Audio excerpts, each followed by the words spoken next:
Le coronavirus peut se transmettre d'une personne à une autre. Lavez-vous les mains très régulièrement et correctement avec du savon et de l'eau. Utilisez un gel désinfectant. Toussez ou éternuez dans votre coude. Utilisez des mouchoirs à usage unique. Jetez-les ensuite à la poubelle. La vie ne tient qu'à un fil. Il vaut mieux prévenir que guérir. Ensemble, disons stop à la propagation du coronavirus. Bienvenue les apprenants aux classes digitales. Aujourd'hui, vous avez devant vous M. Fanou Barthélémy, enseignant de PCT. Nous allons nous entretenir sur quelques notions des situations d'apprentissage numéro 1, situation d'apprentissage numéro 3 et situation d'apprentissage numéro 2. Nous allons commencer d'abord par un petit contexte que nous avons devant nous. C'est la période des congés de Pâques. Marie-Christ et Henri Joël se retrouvent au laboratoire de leur collège pour renforcer leur compréhension sur certaines notions. Marie-Christ découvre sur l'un des tableaux du laboratoire une fiche d'un schéma normalisé incomplet. Henri Joël, de son côté, règle le moteur à ressort du réveil en se servant d'une clé à 2 bras que le technicien du laboratoire vient de lui remettre. Ils y étaient au laboratoire quand brusquement tous les appareils du support cessèrent de fonctionner alors que les autres abonnés de la SBE continuaient d'utiliser le courant électrique. On vous présente le support. Nous avons sur le circuit électrique du collège un compteur de 220 volts et de 30 ampères. Un réfrigérateur de 220 volts et de puissance 600. Un téléviseur de 220 volts de puissance 150 watts. Un instrument de musique de 220 volts et de 3600 watts. Nous avons aussi des chauffe-eau 220 volts et de puissance 2,5 kW.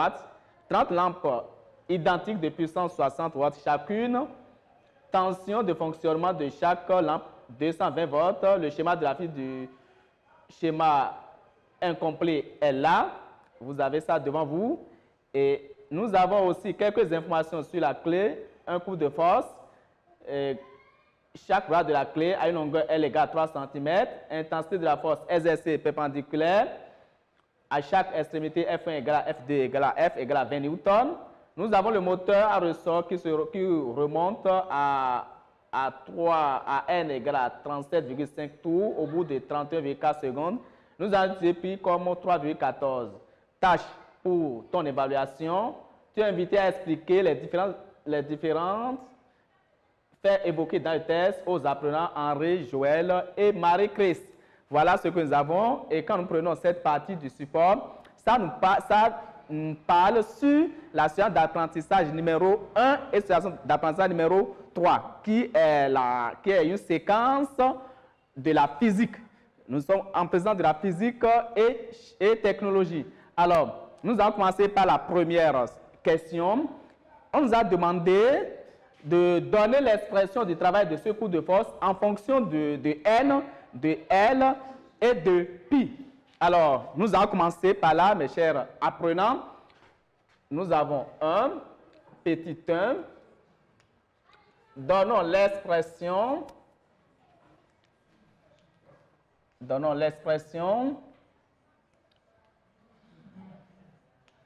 du travail du couple de force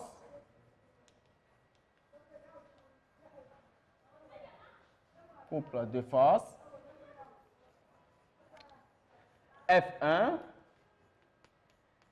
F2 en fonction de F, L, N et pi.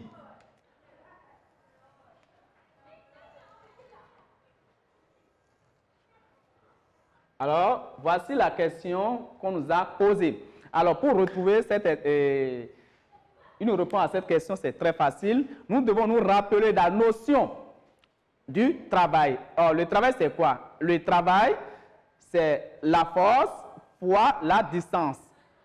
Il faut noter en ce moment que la direction doit être non perpendiculaire au déplacement. Alors, quand nous sommes en présence d'un couple de force, le travail d'un couple de force, ça fait quoi? Travail de F1, F2. Est égal à quoi? Est égal à moment de F1, F2 par rapport à delta fois alpha. Or, ici, nous sommes en présence de nombre de tours. On ne nous a pas donné alpha en fonction d'un angle. Nous devons calculer alpha en fonction du nombre de tours. Alors, alpha est égal alors à 2 pi n. 2 pi n. Et le moment d'un couple de force, moment de F1, F2 par rapport à delta est égal à, ici nous sommes en présence d'un couple de force, donc le moment de ce couple de force est égal à quoi? Par rapport à delta est égal à F fois L. Alors, nous allons remplacer chaque expression par sa formule et là, nous allons retrouver le travail de ce couple de force. Travail de couple de force F1, F2 devient alors F fois L fois 2 fois pi fois n. Alors, ceci dit, nous avons alors la formule du travail de F1, F2 en fonction de F, L, pi et n. Alors, nous avons répondu à la première question par cette formule. Alors, nous allons faire un récapitulatif.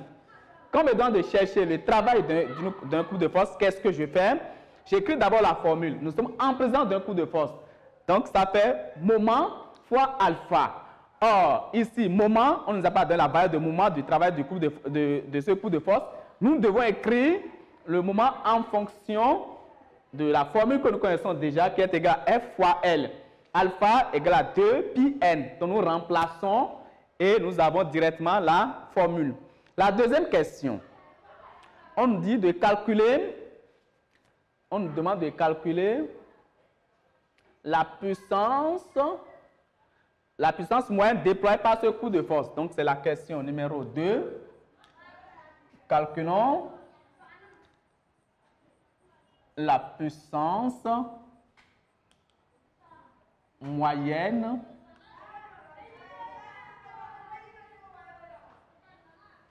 de ce couple de force.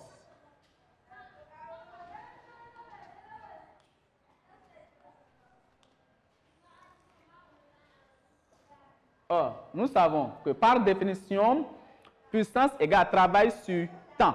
Alors, nous écrivons la formule d'abord par définition. Puissance égale travail sur temps. On se rappelle que le travail est en joules, le temps est en secondes. Or, ici, nous avons quel travail? Nous avons le couple de force. Donc, nous allons utiliser la formule du travail, de ce travail de force, c'est-à-dire du couple de force, et nous allons réécrire encore la formule. Or, travail, dans ce cas, égale à travail de F1, F2, ce qui me donne F fois L fois 2 pi n. D'où, alors la puissance égale à quoi? Ça fait F fois L fois 2 pi n sur le temps t. Alors j'encadre ma formule et comme on m'a demandé de calculer, je fais une application numérique en écrivant bien sûr AN. Alors F égale à combien? Quand je fais un tour vers mon support, je vois que F égale à 20 newtons. F égale à 20 newtons. L égale à 3 cm. que je dois convertir en mètres, ce qui me fait 0,03 mètres. J'ai pi, on m'a dit de prendre pi égale à 3,14. N, c'est le nombre de tours. N égale nombre de tours. Quand je prends mes informations sur le support, ça fait 37,5 tours. Alors, je pose maintenant la formule, le temps. Attention, le temps, on m'a dit, l'opération a duré 31,4 secondes. Donc, ça fait 31,4 secondes. Alors, je peux réécrire maintenant pour faire mon calcul. Ce qui me donne, ça fait 20 fois L qui est égal à 0,03 fois 2 fois pi qui est 3,14 fois N qui est égal à 37,5 sur le temps qui est 31,4 secondes. Alors, puissance égale, quand je fais mon calcul, rapidement je trouve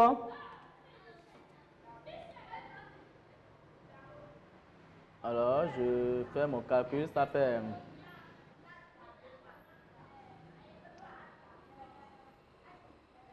ça fait 4,5.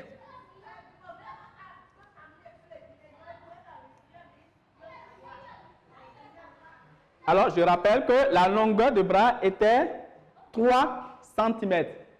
Ce qui me donne 0,03, je multiplie et je trouve ça fait 4,5 watts. Ici, le résultat est souligné, mais la formule est encadrée. Alors, j'évolue avec la question numéro 3. La question numéro 3 me dit de...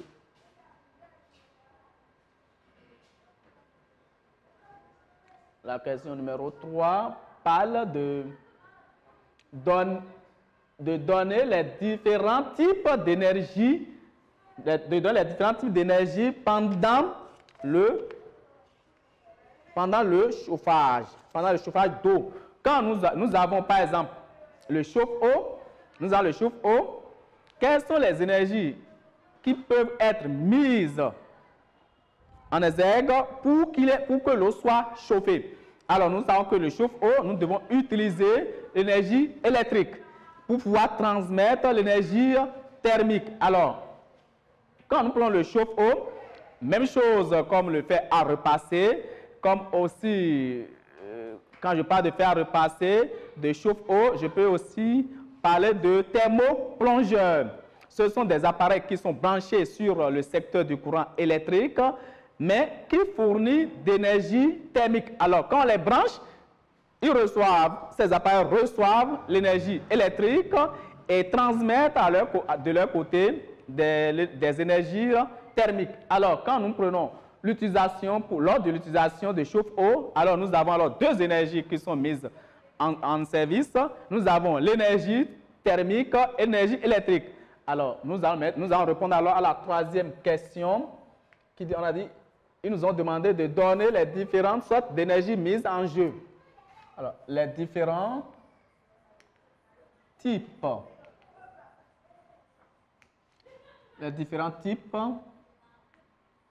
d'énergie mise en jeu pour le chauffage d'eau. Nous avons le chauffe-eau. Le chauffe-eau reçoit d'énergie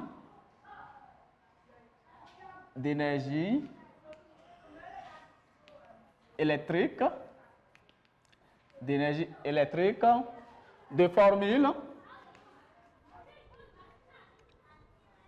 E égale à P fois T. Or, la puissance peut être aussi égale RI au carré, d'où E est égal à RI au carré T. Alors, cette énergie électrique reçue est transmise à l'eau pour pouvoir chauffer l'eau. Alors, donc, l'énergie reçue est transférée. Donc, nous avons alors le chauffe-eau qui reçoit d'énergie électrique qui sera transmise à l'eau. Donc, l'eau reçoit alors l'énergie électrique sous forme d'énergie calorifique.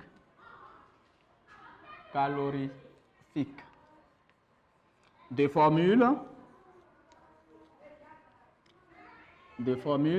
Q égale à MC delta theta, bien sûr avec delta theta égale à theta final moins theta initial. Alors, conclusion, lors de l'utilisation du chauffe-eau, nous avons deux sortes d'énergie. Nous avons l'énergie électrique et l'énergie thermique. Conclusion,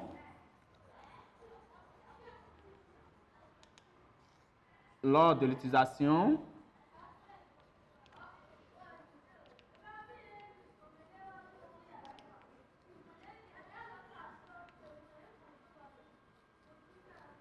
du chauffe-eau, on a l'énergie électrique et l'énergie thermique ou calorifique.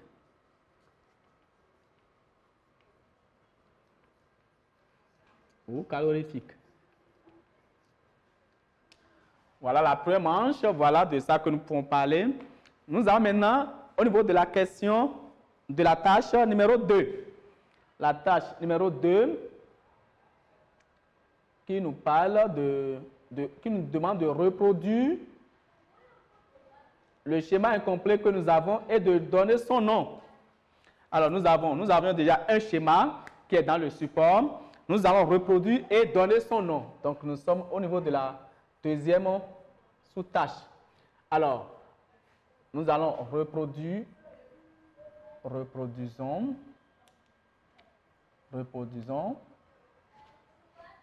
le schéma de l'objet technologique.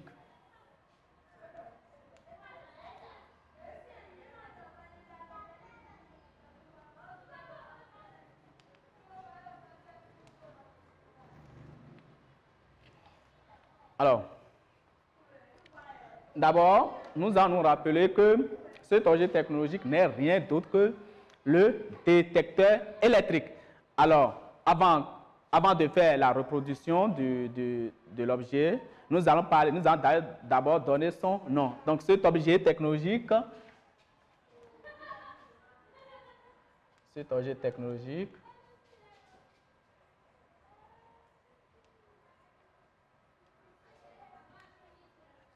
est le détecteur électrique. Alors, on va se rappeler les différentes parties. C'est en nous rappelant les différentes parties que nous allons remplacer les éléments qui manquent.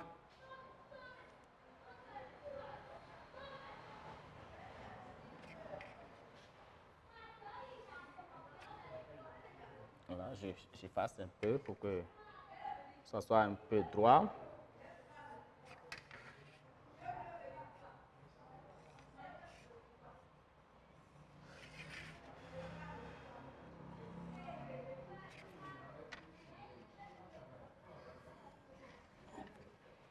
Alors, nous avons, oui, nous avons ici.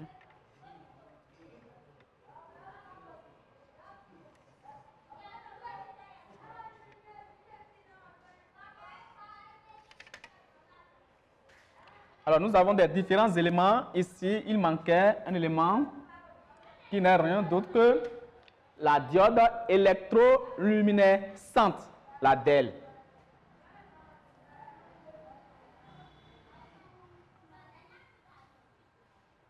Alors, après, nous avons, ça c'était là, et nous sommes en train de mettre ça, mais c'est la résistance, on peut l'appeler la résistance R1. Alors ici, il a la résistance R2. Après, nous avons un élément important que nous appelons le transistor. Le transistor.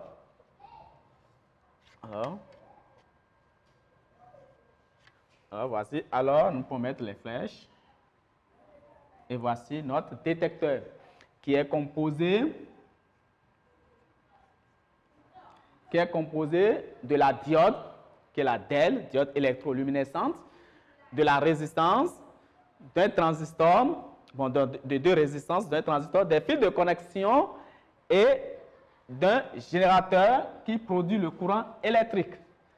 Alors, la diode électroluminescente signale la présence du courant électrique. Les résistances protègent aussi bien la diode que le transistor et le transistor permet d'amplifier l'intensité du courant électrique. Donc, voici le schéma. Alors, il faut garder ça parce que ça peut arriver à tout moment. Et on peut vous demander comment il faut l'utiliser. Alors, vous allez permettre de suivre un peu le tableau pour pouvoir continuer la question 2.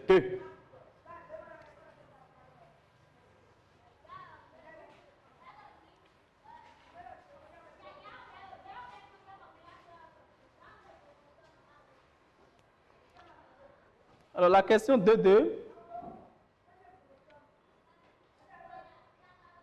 nous devons de calculer la puissance disponible sur le compteur électrique du collège. Donc, la question 2.2. Calculons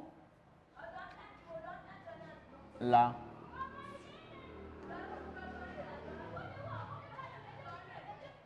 puissance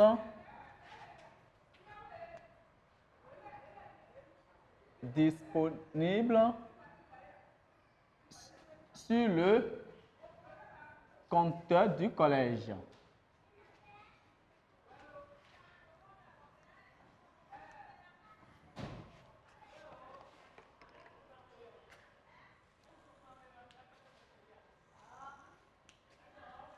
Nous savons que par définition, la puissance c'est quoi?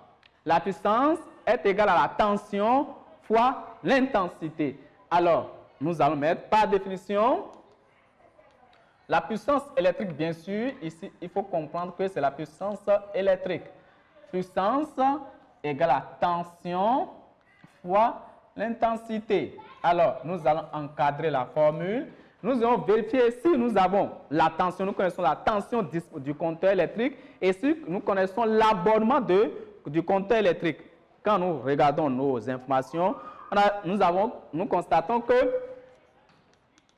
la tension U égale à 220 volts et que l'intensité I égale à 30 ampères. Alors du coup, puissance égale à 220 fois 30. Et quand nous faisons le calcul, nous voyons que P égale à 6600 watts. Alors, voici la puissance disponible sur le compteur du courant, sur le compteur du collège. Alors, cela signifie quoi? Cela signifie que la plus forte puissance que le compteur du collège peut supporter n'est rien d'autre que 6600 watts. Voilà. Alors, on évolue la troisième question sur cette sous-tâche. Ils ont dit de calculer la puissance consommée par les appareils. Donc, on a cité certains appareils qui sont utilisés sur le compteur électrique du collège. Nous allons vérifier, nous allons calculer la puissance totale de ces appareils. Alors, et après, ils nous ont dit de demander pourquoi il avait eu coupure. Bon, dans le jargon facile, on a dit pourquoi le compteur était sauté. Alors, 2, 3. Calculons la puissance totale des appareils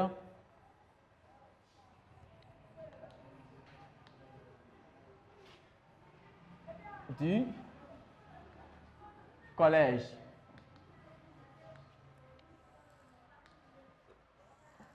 Alors, la puissance totale, ça c'est la puissance de tous les appareils. Alors, P total c'est égal à la puissance du réfrigérateur que nous pouvons appeler PR plus la puissance du réfrigérateur. Après le réfrigérateur, nous avons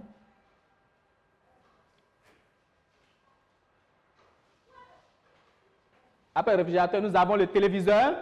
On peut appeler ça PT plus, là, on va changer le T là, on va mettre grand T ici. Nous avons, après le téléviseur, nous avons les instruments de musique. On peut appeler ça PM plus la puissance du chauffe-eau, qu'on peut appeler PC plus 30 fois la puissance des lampes qu'on peut appeler PL. Alors, on fait ça, nous encadrons et nous allons faire mention en bas avec PR, puissance du réfrigérateur,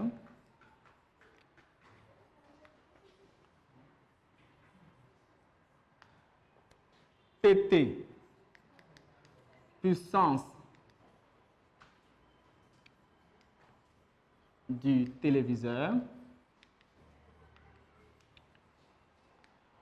PM,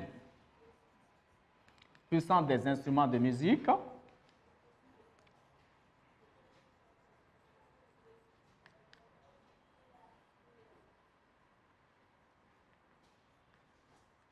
nous avons TC, puissance de chauffe-eau,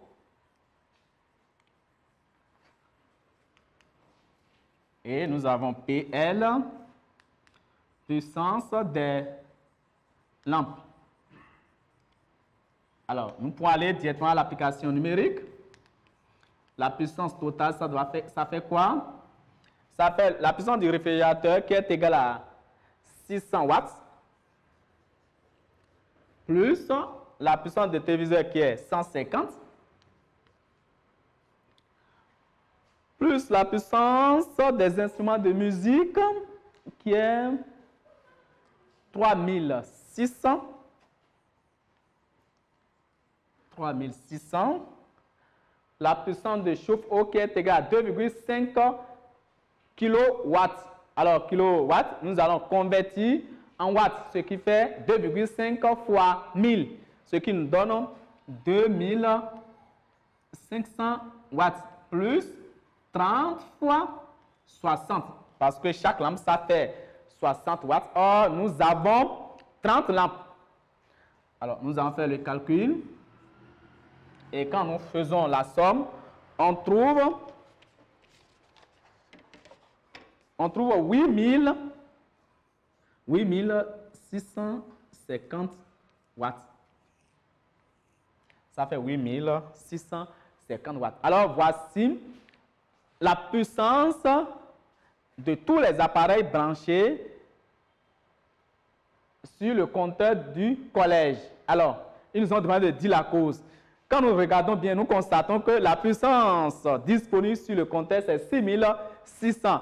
Or, les appareils consomment jusqu'à 8650 watts. Alors, on constate directement que la puissance disponible est inférieure à la puissance totale des appareils. C'est ce qui est à la base du saut. Bon, saut entre parenthèses du compteur, c'est-à-dire il avait eu le disjoncteur est sauté.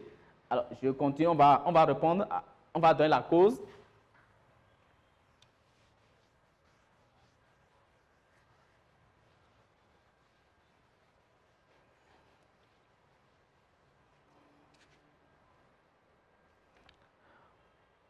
Bon, on constate que la puissance disponible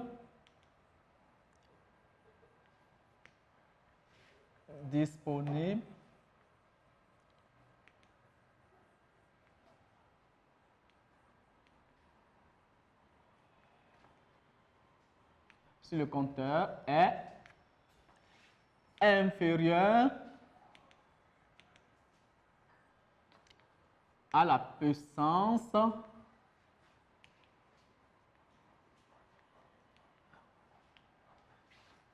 de tous les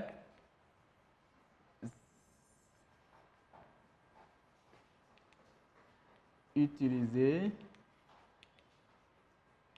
simultanément.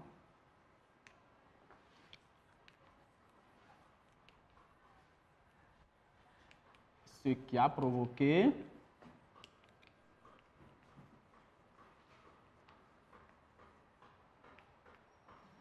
le saut, et comme je le disais tout à l'heure, c'est entre guillemets, entre griffes, le saut du disjoncteur. D'où la coupure du courant. Donc, coupure aussi, c'est entre griffes du courant. Alors, cette question peut être posée, et quand cette question est posée, voilà comment il faut réfléchir. Il peut arriver aussi qu'on peut vous demander de calculer l'énergie. Et quand vous demandez de calculer l'énergie, vous devez savoir que l'énergie en ce moment est égale à la puissance fois le temps. Je crois qu'on a déjà parlé de ça. Alors, nous avons fini la première partie de l'épreuve de physique. Vous savez bien que la PCT, pour le moment, est composée de deux parties. Nous avons la physique technologie, c'est ça que nous venons de faire. Ça reste la deuxième partie qui n'est rien d'autre que la chimie et la technologie. Et ça ne comporte que 3 questions. Alors, nous irons sur la deuxième partie rapidement.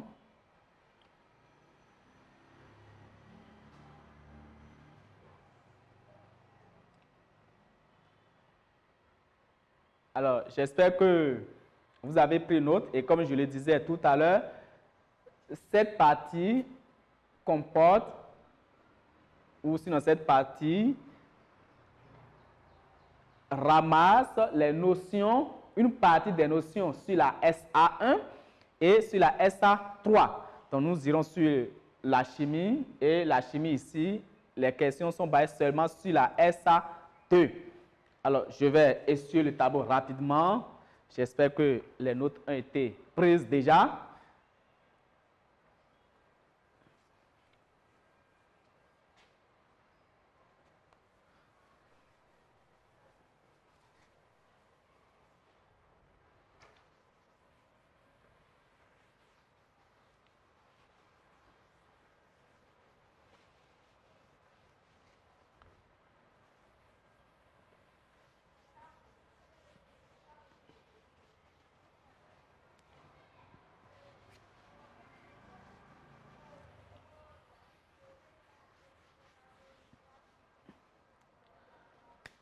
Bon, la deuxième partie,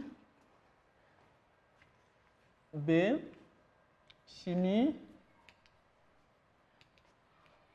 et technologie.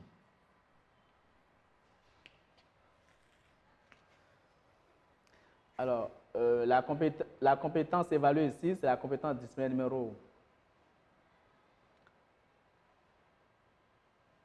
numéro 1. Alors, ici, nous avons le contexte. On a un professeur met à la disposition de ses élèves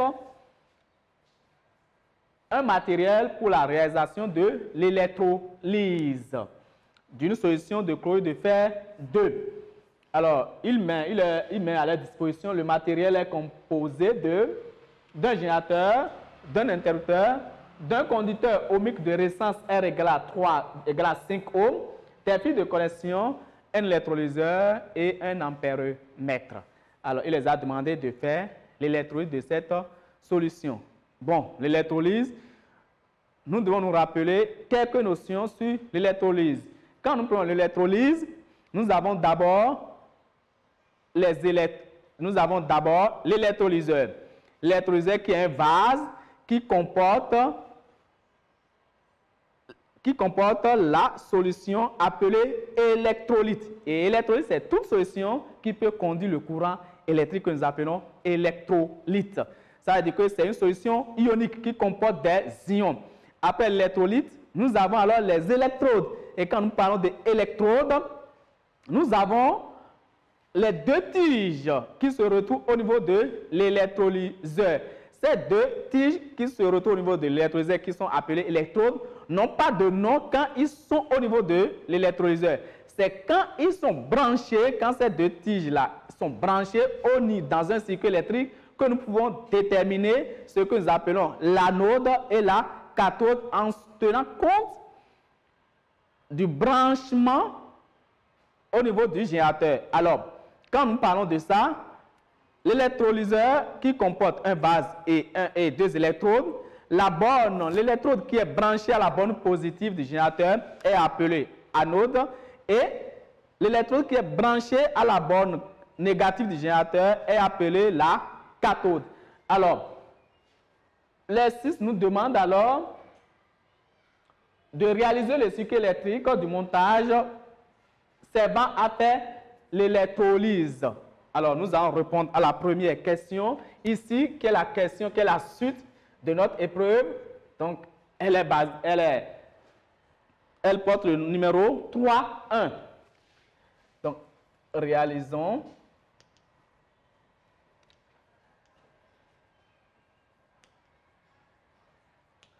le montage du circuit servant à l'électrolyse.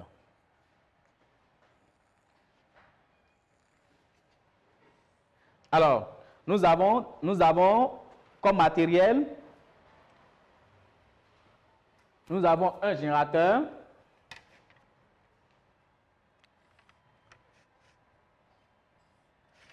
Nous avons un générateur. Alors, il a la borne.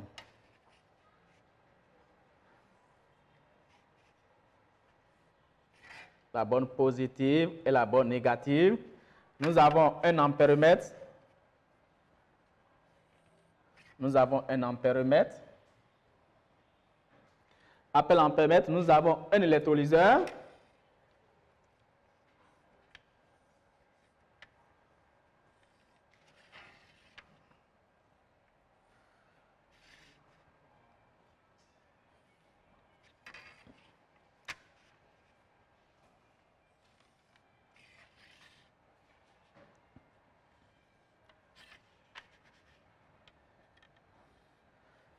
Après l'électrolyseur, nous avons un interrupteur. Nous avons un interrupteur.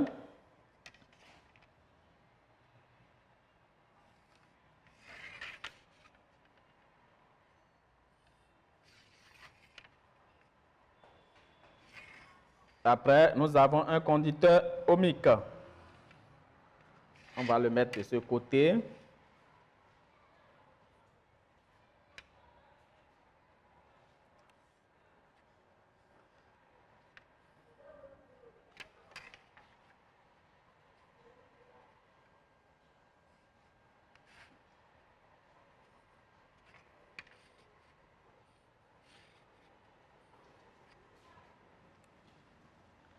Alors, voilà le schéma pour faire normalement l'électrolyse. Alors, nous allons mettre maintenant la solution électrolyte dedans. Nous allons mettre l'électrolyte dedans. Ici, il y a l'ampère. Et une fois que l'électrolyseur se retrouve dans un circuit électrique, il y a les bornes qui sont visibles maintenant. Nous avons l'anode qui est branchée à la borne positive du générateur et nous avons la cathode qui est branchée à la borne négative du générateur. Alors, le courant rentre dans l'électrolyseur par la borne, par l'anode et sort par la cathode. Alors, nous avons la solution, notre électrolyte, qui n'est rien d'autre que la solution de chlorure de fer 2.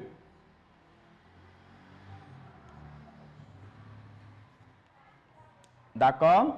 Alors, lorsque le courant passe, nous avons un gaz qui se dégage là. Alors, il y a un gaz au niveau de l'anode que nous appelons le dichlore qui se dégage. Et ici, il y a un dépôt métallique que nous allons appeler dépôt de fer. Que nous allons appeler dépôt de fer. Alors, nous avons maintenant ici, nous avons le schéma de l'électrolyse de la solution de chlorure de fer 2. Alors, la question suivante est celle-ci. Décris les phénomènes observés au niveau de chaque électrode. Lorsque le courant est branché au niveau de l'électrolyseur, qu'est-ce que nous observons? Alors, c'est très simple. Quand nous avons branché l'électrolyseur, nous avons fermé l'interrupteur, on va constater que les ions Cl- qui sont dans cette solution de chlorure de fer 2 seront dirigés, les ions Cl- seront dirigés vers l'anode en perdant des électrons, et deviennent alors le dichlore, un gaz bien sûr dont l'odeur est semblable à l'eau de Javel et qui décolore l'indigo. Alors, lorsque les ions Cl- sont en train de perdre les électrons, les ions Fe2+, par contre, iront chercher les électrons perdus et se dirigent vers la cathode et forment un dépôt métallique. C'est pour ça que lors de l'électrolyse, on observe un dépôt métallique et ici, comme nous sommes en présence de chlorure de fer 2, nous avons un dépôt de Fe. Voici, c'est ça qui s'observe ici. Alors, nous allons réécrire tout ce que nous venons de dire et c'est ça qu'ils ont demandé au niveau de la question numéro 2. Alors, 3.2, description des phénomènes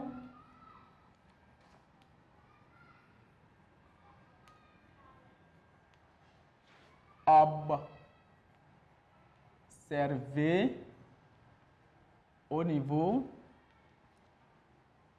de chaque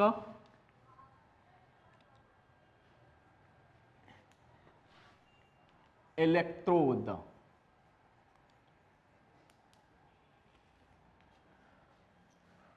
Alors, on va dire, lors du passage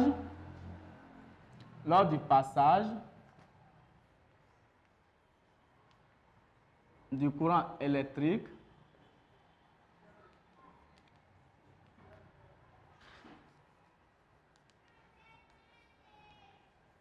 dans la solution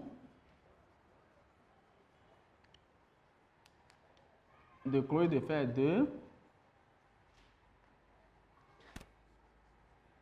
chlorure de fer 2, entre parenthèses, Fe2+, plus DCl-, les ions Cl- se dirigent vers l'anode en perdant chacun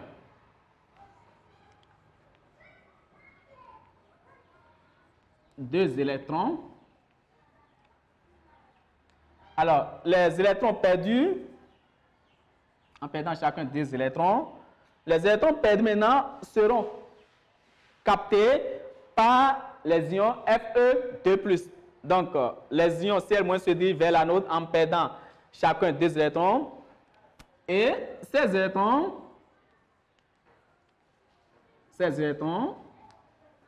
sont captés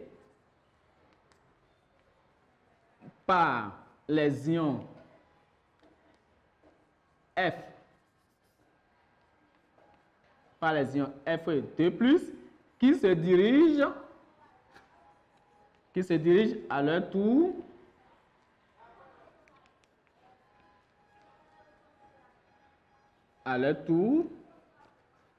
vers la cathode.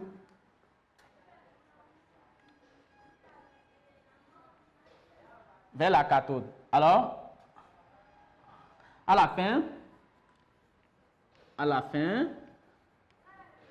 on a alors au niveau de l'anode,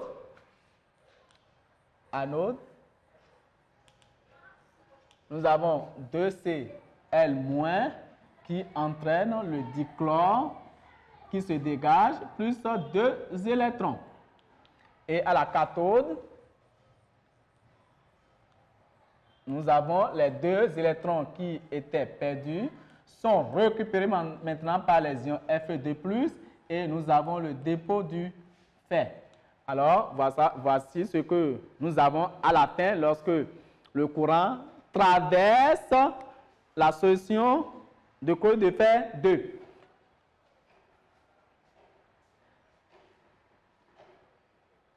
Alors,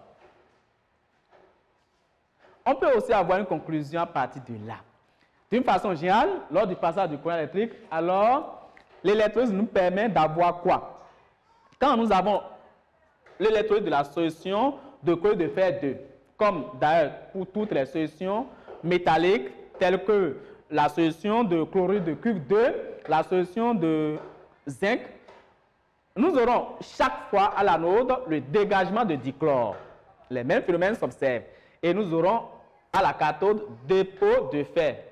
Si c'est la solution de cuivre, nous aurons le dépôt de cuivre. Si c'est la solution de zinc, nous aurons le dépôt de zinc. Et en conclusion,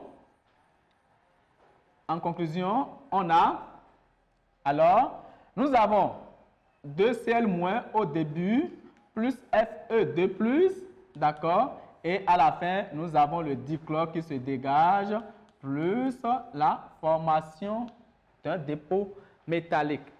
D'accord? Alors, voilà ce que nous avons à la fin. Et quelle est l'utilité de l'électrolyse? L'électrolyse nous permet de récupérer, d'abord, entre-temps, le métal qui a été détruit. Le métal qui a été détruit, l'électrolyse nous permet de récupérer ça par son dépôt au niveau de la cathode. Voilà l'une de ses utilités. Nous allons aller vers la dernière question de notre épreuve de ce jour. Détermine la tension au bornes de l'électrolyseur. Nous allons déterminer la tension au bornes de l'électrolyseur. C'est la question 3.3.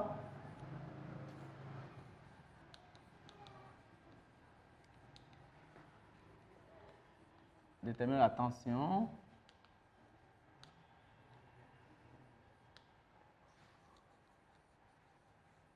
au bornes de l'électrolyseur.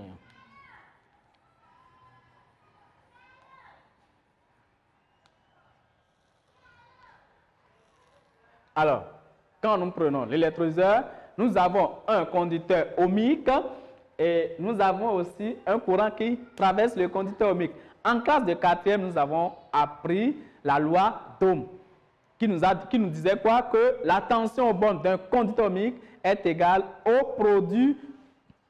produit de la résistance par l'intensité. Alors, nous allons mettre, d'après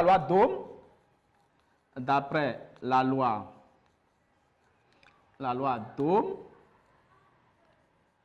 on a U qui est égal à R fois I. Nous allons encadrer, nous faisons une application numérique. R égale à combien? Égale à 5 ohms. Ce sont les informations que nous avons là-bas. Et I égale à 3 ampères. Alors, U égale alors à 5 fois 3. Alors U égale à 15 volts. Il faut qu'on se rappelle, si l'intensité n'était pas en ampères, si c'est en milliampères ou quoi, nous devons convertir ça pour avoir ça en ampères. La tension aussi, la résistance, au niveau de la résistance aussi, nous devons avoir la résistance en ohms, même si c'est en kilo-ohm, méga-ohm qu'on sort, nous devons convertir en ohms pour pouvoir avoir à la fin la tension en volts. La dernière question, on a dit d'évaluer la masse du fer déposé à la cathode. Évaluons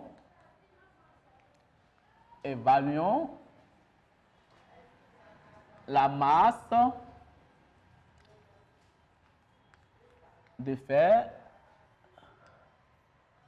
déposé à la cathode.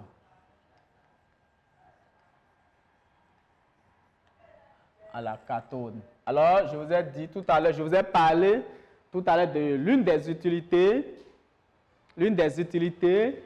de l'électrolyse. Donc, ça nous permet de récupérer la masse qui a été déjà dissoute entre-temps, ça nous permet de récupérer ça. Quand nous prenons notre support, il a quelque part, on a mis 96 500 dépose 28 grammes de fer.